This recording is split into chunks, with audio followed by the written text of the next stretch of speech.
Trump reckons it's a miracle he's alive. 2 inches to the right, and he'd have joined the tens of thousands of Americans killed by gunfire every year. For a nation that prides itself on its firearms and marksmanship, they often miss. 8 shots and he gets an earlobe. Yeah, now for the conspiracy theories. Which follow political assassinations like night follows day. CIA and the Mafia working together, trying to whack out the beard, mutual interest. They've been doing it for years. Most of them are harebrained, tinfoil hat-specked nuts, but the intrigue around the Trump shooting has some legs. Matthew Crooks is the new Lee Harvey Oswald, and the building he took the shot from is the new grassy knoll. How did he slip through? How did he manage to get on the roof? It's Security 101 to clear all elevated positions with line of sight to a potential target. And it wasn't like Crooks fired from a mile away, American sniper style. That's more than a mile. Impossible shot, Chris. He was 130 metres from the podium. I can hit a target further away than that. Firing first shot. And a lot of people saw him. Spectators watched Crooks bear crawl along the roof. We're like, hey man, there's guy on the roof with a rifle. They yell that he has a gun. He's got a gun! And he still manages to get 8 rounds away before the Secret Service snipers bring him down. It wasn't like the chaos during the last time a president was wounded. Is the scene as the president emerged from the Washington Hilton Hotel. That was Reagan in 1981. You can see him walking here with a guy who looks a lot like Ron Burgundy. Frenzied shots at close range. The Trump assassination attempt was far more orderly. I always say if you've got to choose between conspiracy and cock-up, go with cock-up. Yeah, this is a pretty big cock-up. By a pretty big number of people. And it's not like US law enforcement loved Trump. America's entire justice system was and is Donald Trump's greatest enemy. The guy spent more days in court than he has Mar-a-Lago. The Department of Justice was after him. The FBI raided him. Even troops on the ground were a bit iffy because he encouraged the January 6 riots. So it's a ripe environment for conspiracy theorists to do their thing. Yeah, their thing just got easier. A lot of people stoking the fire at the moment.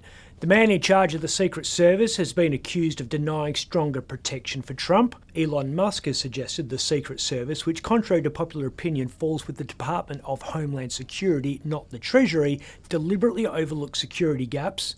And Joe Biden's been accused of sending the order through his constant warnings of civil war should the Donald get elected. Even when Biden was calling for calm, it sounded a bit like he was attacking the Republicans. Members of Congress of both parties being targeted and shot, or a violent mob attacking the Capitol on January 6th, or a brutal attack on the spouse of former Speaker of the House, Nancy Pelosi. He also sounded like he's a bit detached from reality. Yeah, as usual.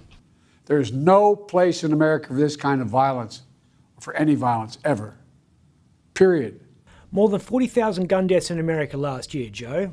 I think that horse has bolted. I'm asking every American to recommit, to make America, think about it.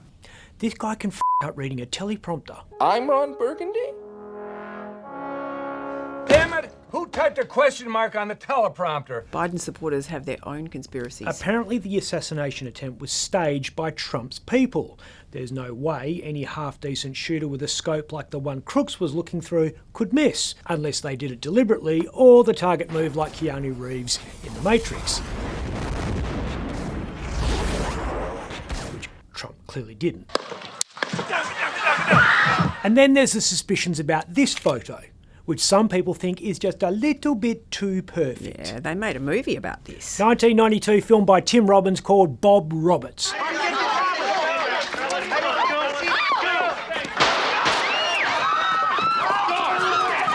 A politician stages his own assassination attempt to boost his polling. And in a sign of how whack job this campaign has become, Robbins has had to explain to people that his movie was not the inspiration for what happened in Butler, Pennsylvania.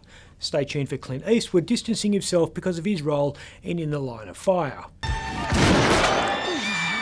We all know Clint doesn't like grassy knolls. Get off my lawn. Hey, CFMEU officials make Clint look soft. A major investigation into links between bikie gangs and the construction union has uncovered links between bikie gangs and the construction union. A revelation which made anyone who understands the CFMEU do the opposite of this. The allegations that former and serving bikie chiefs are working for the union after signing sweetheart deals has forced the Australian Council of Trade Unions to act, or at least make it look like they're acting. ACTU Supremo Sally McManus has called for the CFMEU to stand down any official who's facing allegations of criminality. The so far Victoria-focused scandal is spreading across the Nullarbor, courtesy of this bloke. Edmund Monty Margini is a CFMEU official who used to be an Albanian cage fighter before he became a member of the Sword Boys street gang. Pretty standard, really. Monty appears to be exactly the kind of person McManus wants out because he's facing a raft of charges relating to a violent home invasion 10 years ago.